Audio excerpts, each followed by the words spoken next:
جی پیارے بچوں، السلام علیکم ورحمۃ اللہ وبرکاتہ۔ جی پیارے بچوں، کیسے ہیں آپ لوگ؟ ٹھیک ہیں، خیریت سے ہیں؟ اسلامیات لازمی کے پہلے چیپٹر کے لیکچر کے ساتھ میں ہوں آپ کا اسلامیات لیکچرر حافظ محمد رمضان۔ عقائد میں سے ہم نے عقیدہ توحید پڑھ لیا، اب ہم نے پڑھنا ہے عقیدہ رسالت۔ رسالت سب سے پہلے ہم نے دیکھنا یہ ہے کہ رسالت کا مفہوم کیا ہے، رسالت کسے کہتے ہیں۔ پیارے بچوں، رسالت کا لفظی معنی ہوتا ہے، شارٹ کوسچن بنے گا، رسالت کا مفہوم بیان کریں۔ رسالت کے مفہوم میں سب سے پہلے رسالت کا معنی پیغام پہنچانا۔ اصطلاحی مفہوم کیا ہے؟ اصطلاحی مفہوم یہ ہے کہ اللہ تعالیٰ کا وہ پیغام جو وہ اپنے رسولوں کے ذریعے اپنے بندوں تک پہنچاتا ہے، رسالت کہلاتا ہے۔ اسی طرح یہ ہم شارٹ کوسچن بنائیں گے کہ رسول اور نبی کا لغوی معنی لکھیں۔ رسول اور نبی کا لغوی معنی، یہ شارٹ کوسچن ہے اور بڑا مختصر سا یہ سوال ہے۔ رسول کا معنی پیغام پہنچانے والا، نبی کا معنی خبر دینے والا۔ بس اس سوال کا جواب مکمل ہوا۔ اور ایک بات ذہن میں رکھیں کہ شارٹ کوسچن جس طرح کا بھی ہو، جتنا پوچھا جائے اتنا ہی جواب دینا ہے۔ جتنی اسٹیٹمنٹ، جتنی عبارت، جتنا سوال کیا گیا ہے آپ اتنا جواب دے دیں، آپ کے 2 نمبر پورے آپ کو ملیں گے۔ اور ایک اور بات بڑی جو ضروری ہے وہ ذہن میں رکھیے کہ جتنے بھی ورڈ میننگ، جتنے بھی الفاظ معنی، لفظی معنی، لغوی معنی کتاب کے اندر آئیں گے، وہ سارے کے سارے ایم سی کیوز بنیں گے۔ مثلا رسول کا معنی پیغام پہنچانے والا، یہ ایم سی کیو بنے گا۔ رسالت کا معنی یہ ایم سی کیو بنے گا۔ نبی کا معنی ایم سی کیو بنے گا۔ تو یہ سارے معروضی میں استعمال ہوتے ہیں۔ جی پیارے بچوں، آگے ایک سوال ہے کہ رسول اور نبی میں فرق۔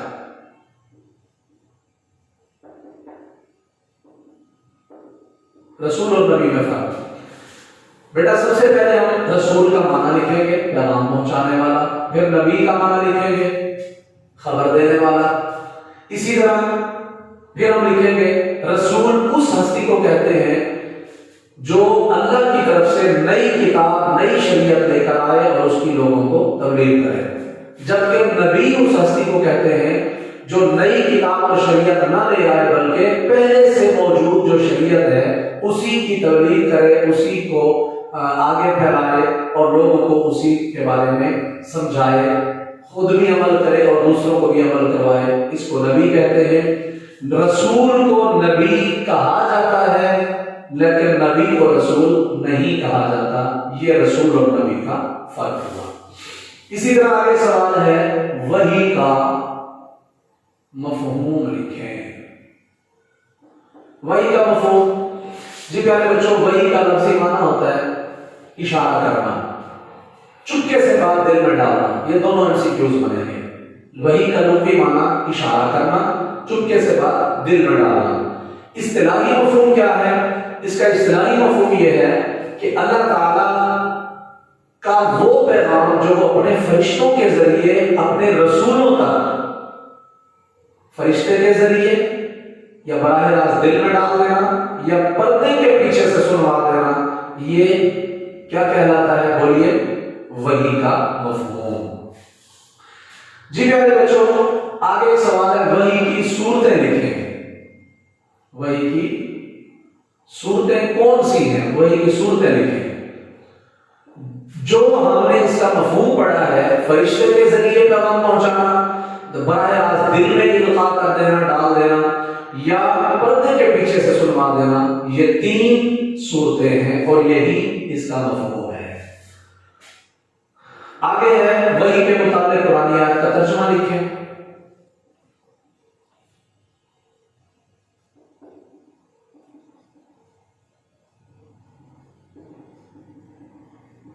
وحی کے مطابق قرآن آیت کا ترجمہ وَمَا كَانَ لِبَشَرٍ أَن يُكَلِّمَهُ اللَّهُ إِلَّا وَحْيًا أَوْ مِنْ وَرَاءِ حِجَابٍ أَوْ يُرْسِلَ رَسُولًا فَيُوحِيَ بِإِذْنِهِ مَا يَشَاءُ۔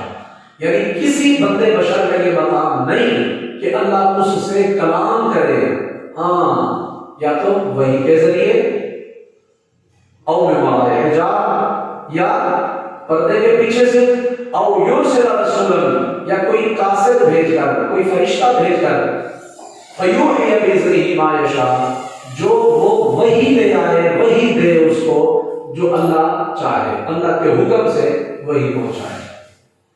جی پیارے بچوں، آگے اللہ تعالیٰ نے فرمایا ہم نے ہر امت میں رسول بھیجے، ہر امت میں نبی بھیجا، وَلَقَدْ بَعَثْنَا فِي كُلِّ أُمَّةٍ رَسُولًا۔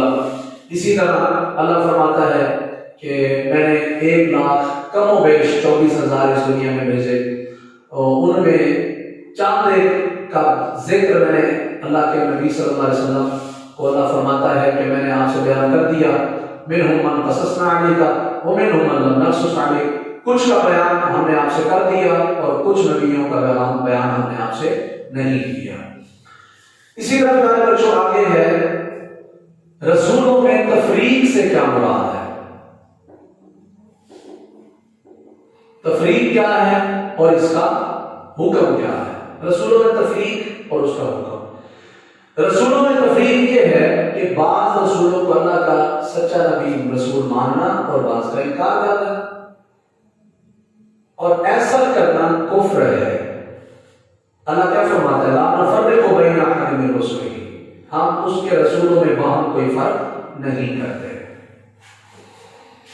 اسی طرح پیارے بچوں آگے ہے نبی کی ضرورت کیوں ہوئی، نبی کی ضرورت کیوں پڑتی ہے، نبی کی ضرورت اہمیت کیا ہے، نبی کی ضرورت کیوں ہوئی؟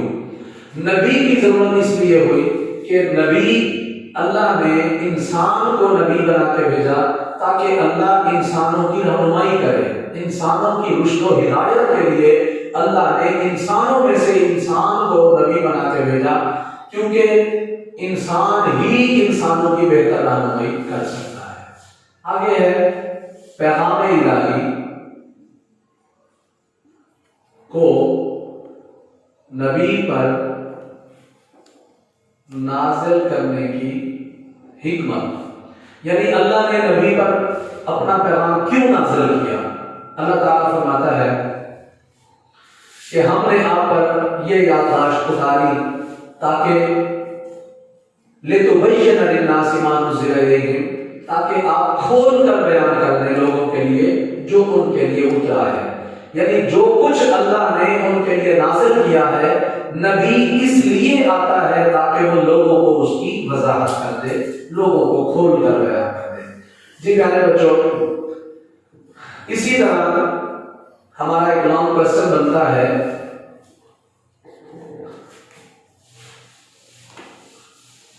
رسالت محمدی اور اس کی خصوصیات، رسالت محمدی کی خصوصیات۔ رسالت محمدی چونکہ انبیاء کی خصوصیات ہم نہیں پڑھیں گے، ہمارے سلیبس میں نہیں ہے، رسالت محمدی اور اس کی خصوصیات۔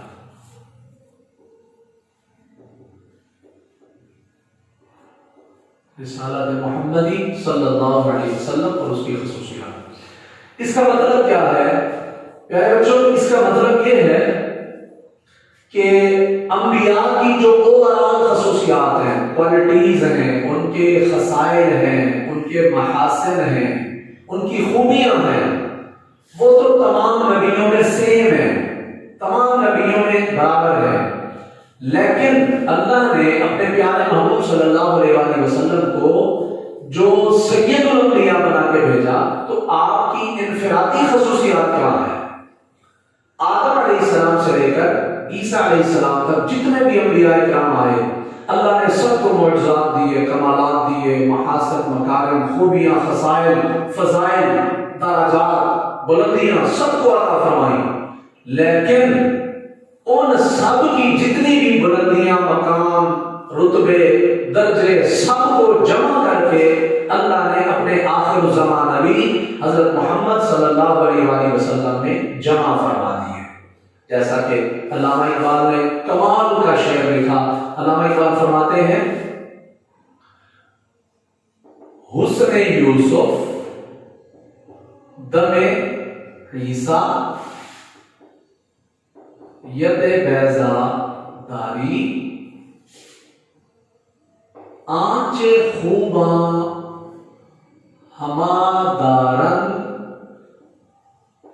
تو تنہا داری، یعنی اللہ نے یوسف علیہ السلام کو حسن عطا کیا، عیسیٰ علیہ السلام کے دم میں پھونک میں شفا رکھی، اور آپ اگر کسی کوڑی کو کسی مریض کو پھونک مار دیتے وہ شفا یاب ہو جاتا، اگر پانی اور مٹی کا گارا بنا کے پرندے کی مورتی بنا کے اس میں پھونک مارتے وہ زندہ ہو کے اڑ جاتا۔ اسی طرح ید بیضاداری، اس موسیٰ علیہ السلام کے ہاتھ میں اللہ تعالیٰ نے برکت رکھی، موسیٰ علیہ السلام کے ہاتھ میں معجزہ رکھا کہ وہ اپنی بغل میں ہاتھ لے جاتے اور پھر جب واپس لاتے تو اندھیری رات میں اس ہاتھ کو اتنی روشنی مل جاتی، اتنا روشن ہو جاتا، پتہ چلتا تھا کہ دن نکل آیا ہے۔ اسی طرح اور بھی بہت سارے نبیوں کو جو مقامات ملے، علامہ اقبال فرماتے ہیں آنچ خوباں ہما دارن، وہ سارے کے سارے انبیاء جتنی بھی خوبیاں رکھتے ہیں یا رسول اللہ صلی اللہ علیہ وسلم تو تنہا داری، وہ ساری کی ساری خصوصیات آپ میں اللہ نے رکھ دی ہے۔ چلیں پیارے بچوں، اس کی ہم چند خصوصیات ہم دیکھتے ہیں کہ اللہ تعالیٰ نے اپنے پیارے نبی صلی اللہ علیہ وسلم کو انفرادی خصوصیات کیا دی ہیں۔ سب سے پہلے ہے عمومیت۔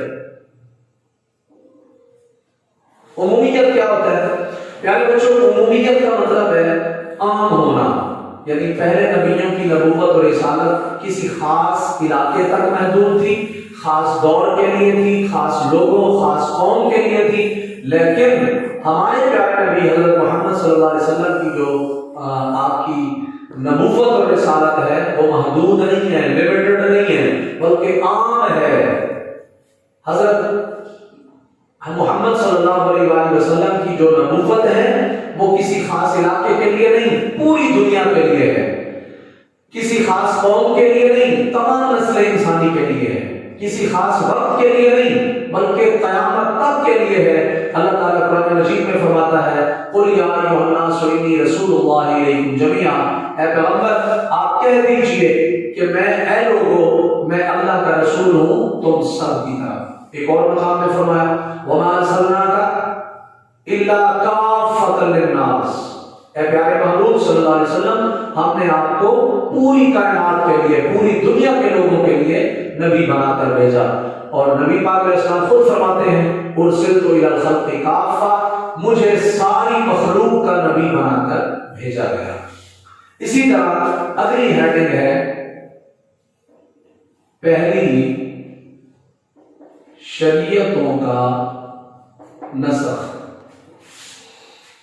کیا مطلب؟ پہلی شریعتیں، ایک شریعت ایک نبی آتا، ایک رسول آتا، اس کی جو شریعت ہوتی وہ محدود علاقے کے لیے تھی، پھر اور نبی آ جاتا اور رسول آ جاتا تو وہ شریعت منسوخ ہو جاتی، پھر اور رسول آ جاتا وہ شریعت منسوخ ہو جاتی، اور رسول آ جاتا اس کی شریعت منسوخ۔ تمام شریعتیں حضرت آدم علیہ السلام سے لے کر حضرت عیسیٰ علیہ السلام تک جتنے بھی رسول آئے سب کی شریعتوں کو ہمارے پیارے نبی صلی اللہ علیہ وسلم کی رسالت نے، شریعت نے منسوخ کر دیا، اور اب قیامت تک شریعت چلے گی تو حضرت محمد صلی اللہ علیہ وآلہ وسلم کی چلے گی۔ اس کے علاوہ اگر کوئی اور شریعت کو مانے گا، کسی اور شریعت کو تسلیم کرے گا تو وہ اس سے قبول نہیں کی جائے گی، جیسا کہ اللہ تعالیٰ نے ارشاد فرمایا وَمَن يَبْتَغِ غَيْرَ الْإِسْلَامِ دِينًا فَلَن يُقْبَلَ مِنْهُ وَهُوَ فِي الْآخِرَةِ مِنَ الْخَاسِرِينَ۔ فرمایا دین اسلام کے علاوہ اگر کوئی شخص کسی اور دین کو قبول کرتا ہے، اسلام کے علاوہ کسی اور دین کو تلاش کرتا ہے، فَلَن يُقْبَلَ مِنْهُ، وہ اس سے ہرگز قبول نہیں کیا جائے گا، وَهُوَ فِي الْآخِرَةِ مِنَ الْخَاسِرِينَ، قیامت کے دن وہ نقصان اٹھانے والا ہوگا۔ جی پیارے بچوں، آگے ہے کاملیت۔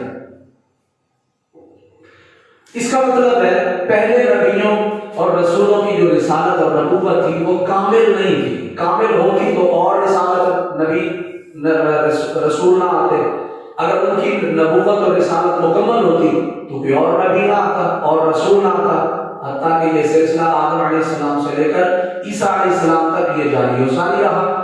ہر نبی ہر رسول اسی طرح نامکمل شریعت لے کر آئے، لیکن ہمارے نبی صلی اللہ علیہ وسلم کی جو رسالت ہے، جو شریعت ہے، وہ کامل ہے، مکمل ہے۔ جیسا کہ اللہ نے خود فرمایا الیوم اکملت لکم دینکم واتممت علیکم نعمتی ورضیت لکم الاسلام دینا۔ فرمایا اے پیارے پیغمبر صلی اللہ علیہ وسلم، میں نے آج کے دن آپ کا دین مکمل کر دیا اور آپ پر اپنا احسان تمام کر دیا اور آپ کے لیے اسلام کو بطور دین پسند کر لیا۔ تو اس لیے دین اسلام کامل دین ہے، اس کے بعد کسی اور دین کی، کسی اور شریعت کی ضرورت نہیں ہے، یہ دین مکمل اور کامل ہے۔ آگے ہے جی حفاظت کتاب۔ حفاظت کتاب کا مطلب کیا ہے؟ پہلے نبیوں اور رسولوں کو پر جو کتابیں نازل ہوئی وہ محفوظ نہیں تھی، ان میں لوگوں نے اپنی منمانی کی، رد و بدل کر دیا، ان کے اندر تبدیلیاں پیدا کر دی۔ لیکن قرآن مجید محفوظ کتاب ہے، جیسا کہ ارشاد ہوا اِنَّا نَحْنُ نَزَّلْنَا الذِّكْرَ وَإِنَّا لَهُ لَحَافِظُونَ، بے شک ہم نے اتاری ہے نصیحت اور ہم ہی اس کے محافظ و نگہبان ہیں۔ اس کے بعد ہے جی سنت نبوی کی حفاظت۔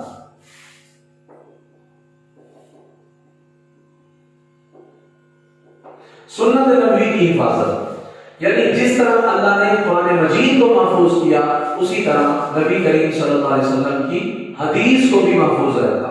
چونکہ سنت قرآن مجید کی شرح ہے، جب قرآن موجود ہے، محفوظ ہے، اسی طرح قرآن کی جو شرح ہے، قرآن کی جو تشریح ہے، سنت نبوی یعنی حدیث مبارکہ، وہ بھی محفوظ ہے، کیونکہ قرآن حدیث کے بغیر سمجھ نہیں آ سکتا۔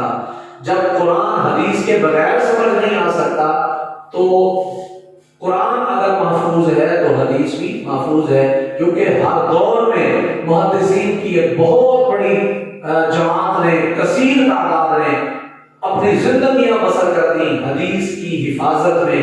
ہر دور میں کتابیں لکھی گئیں، ہر دور میں حدیث کی کتابوں کو محفوظ کیا گیا۔ تو اس طرح حفاظت کتاب کے ساتھ ساتھ سنت نبوی بھی محفوظ رہی۔ اسی طرح آگے ہے جامعیت۔ جی پیارے بچوں، جامعیت کا کیا مطلب ہے؟ کہ یہ رسالت محمدی صلی اللہ علیہ وسلم تمام پہلوؤں کو جامع ہے، یعنی پہلے جو کتابیں نازل ہوئی وہ جامع نہیں تھی، پہلی جو شریعتیں تھیں وہ جامع نہیں تھی، ان کے اندر خاص خاص پہلو تھے، خاص خاص عنوانات تھے، لیکن قرآن مجید کے اندر، رسالت محمدی کے اندر ہر پہلو موجود ہے، زندگی کا ہر پہلو موجود ہے، اور قیامت تک کے آنے والے لوگ اس کو اپنا مشعل راہ سمجھتے ہیں، اس کو اپنا ہدایت کا سرچشمہ سمجھتے ہیں۔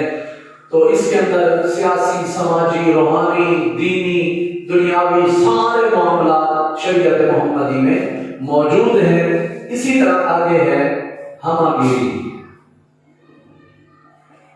جی پیارے بچوں، ہمہ گیری کیا ہوتی ہے؟ ہمہ گیری کا مطلب یہ ہے کہ اس شریعت محمدی صلی اللہ علیہ وسلم کے اندر دنیا کے تمام لوگوں کی رہنمائی کی گئی ہے۔ چھوٹوں سے کیسے بات کرنی ہے، بڑوں سے کیا رویہ اختیار کرنا ہے، غریبوں سے کیسے ملنا ہے، امیروں سے کیسے ملنا ہے، ہمسایوں کے حقوق کیا ہیں، رشتہ داروں کے حقوق کیا ہیں، یعنی رسول اللہ صلی اللہ علیہ وسلم نے اپنی مبارک زندگی کے اندر سارے جتنے بھی معاملات تھے سب کو پریکٹیکلی بیان کر دیا۔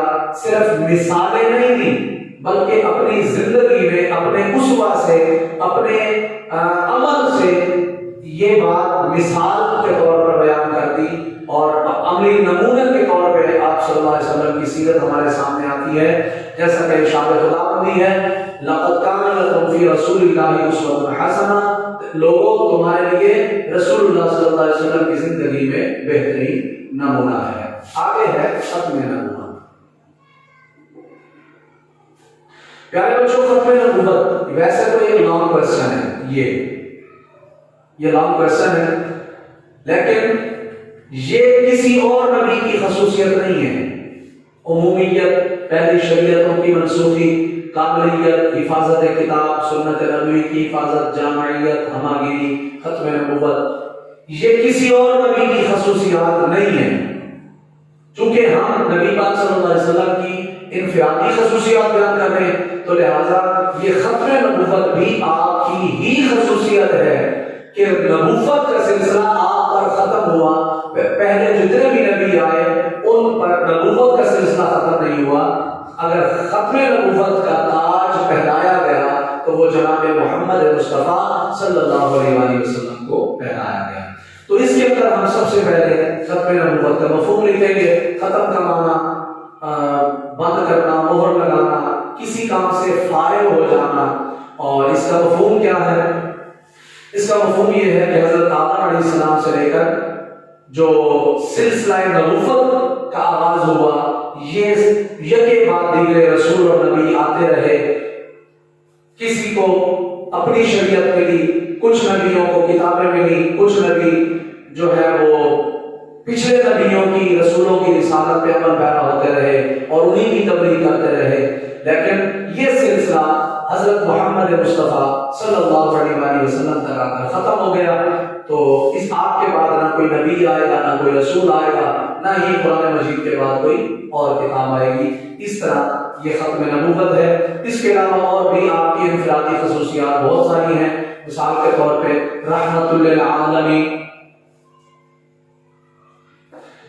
یہ خصوصیت صرف ہمارے نبی کی ہے، کوئی اور نبی رحمت للعالمین نہیں ہے۔ اسی طرح معراج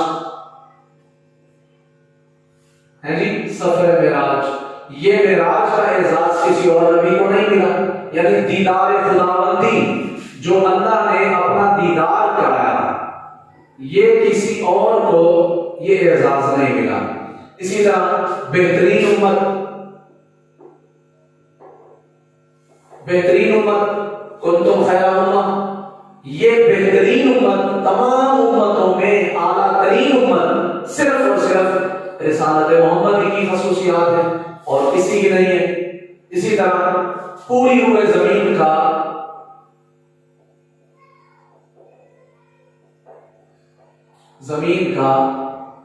مسجد بننا، پہلی نبیوں کی امتیں کسی خاص مقام پر عبادت کرتے تھے، لیکن ہمارے نبی صلی اللہ علیہ وسلم کے لیے اللہ نے پوری زمین کو سجدہ گاہ بنا دیا جی۔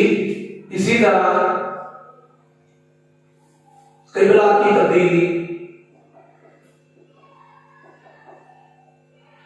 تبدیلی، یہ کسی نبی کے لیے ایسا نہیں ہوا۔ نبی پاک نماز پڑھ رہے تھے، نماز کے اندر ہی آپ کا چہرہ آسمان کی طرف اٹھ رہا تھا۔ قد رأى تقلب وجهك في السماء فلنولينك قبلة ترضاها، کہ آپ صلی اللہ علیہ وسلم قبلہ کے بارے میں سوچ رہے تھے کہ ہمارا قبلہ تبدیل ہونا چاہیے، تو اللہ نے اسی وقت جبریل کو بھیجا کہ پیارے نبی صلی اللہ علیہ وسلم آپ جس طرف منہ کریں گے ہم اس کو قبلہ بنا دیں گے۔ تو اس طرح یہ رسالت محمد یہ اس کی خصوصیات ہیں جو انفرادی خصوصیات ہیں جو اور کسی کی نہیں ہیں۔ جی پیارے بچوں، اب آگے ہم چلتے ہیں ختم نبوت، چونکہ یہ بھی ایک لانگ کوسچن ہے، ختم نبوت کا لانگ کوسچن۔ اب اس کو ہم، اس میں کچھ شارٹ کوسچن بھی ہیں اور یہ لانگ کوسچن بھی ہے، تو اس کو ہم پڑھتے ہیں۔ ختم نبوت، ختم نبوت سب سے پہلے ہم اس کا مفہوم لکھیں گے، اس کے مفہوم کے بعد ہم قرآنی آیت لکھیں گے، یعنی قرآن کی روشنی میں، کیونکہ یہ لانگ کوسچن ہے، اس کی اسٹیٹمنٹ بنتی ہے ختم نبوت قرآن، حدیث اور اجماع امت تینوں سے ثابت ہے۔ وضاحت کیجیے۔ تو سب سے پہلے قرآن کی روشنی میں وہ آیت ہے ما کان محمد ابا احد من رجالکم ولکن رسول اللہ و خاتم النبیین. یہ والی آیت ہم لکھیں گے، اس کا ترجمہ لکھیں گے کہ محمد صلی اللہ علیہ وسلم تمہارے مردوں میں سے کسی کے بعد نہیں، اور لیکن وہ تو اللہ کے رسول ہیں اور آخری نبی ہیں. اسی طرح عمومیت، نیچے جو 3 پوائنٹ ہیں، عمومیت سب سے پہلے یہ ہم ہیڈنگ دیں گے، دوسرے نمبر پہ کاملیت کی ہیڈنگ دیں گے، تیسرے نمبر پہ حفاظت کتاب کی ہیڈنگ دیں گے. یہ اس کے اندر جو ہم نے رسالت محمدی میں ہم نے عمومیت کی آیت پڑھی، کاملیت کی، حفاظت کتاب کی، وہ ہم یہاں ایڈ کر دیں گے. یہ پورشن بن جائے گا قرآن کی روشنی میں. آگے آ جائے گا حدیث کی روشنی میں. حدیث کی روشنی میں اس کے اندر ہم ہیڈنگ لکھیں گے بنی اسرائیل کی رہنمائی.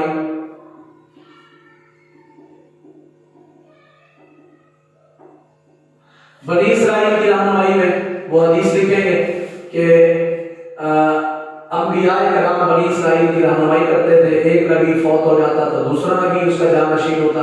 نبی پاک فرماتے ہیں لیکن میرے بعد کوئی نبی نہیں ہوگا. اسی طرح ختم نبوت کی مثال ہم لکھیں گے.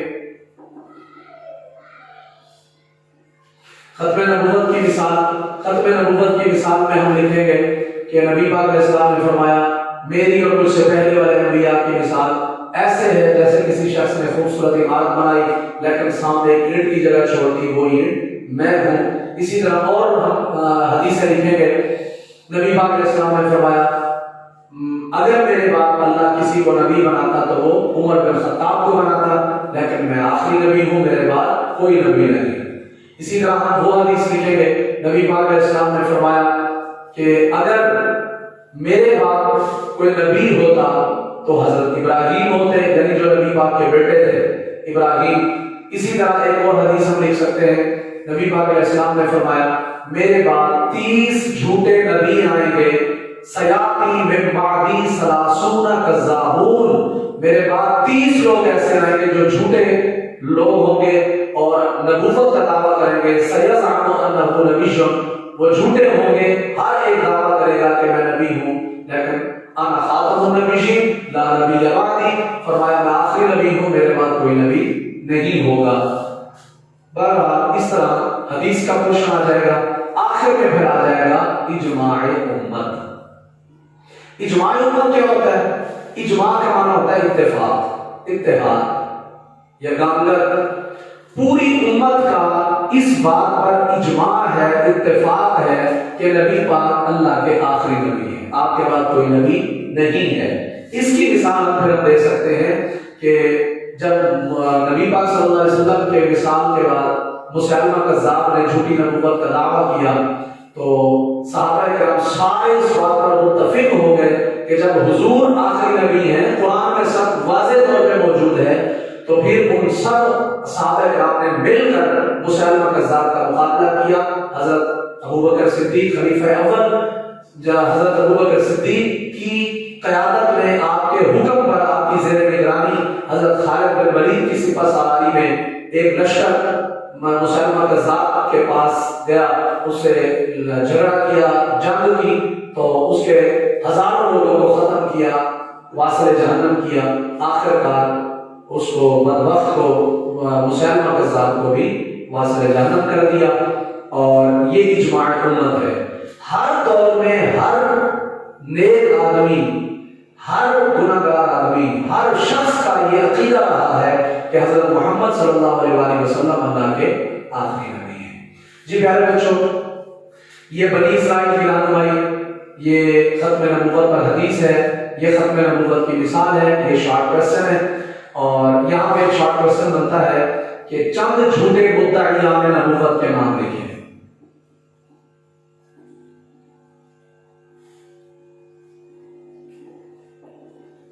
کے نام.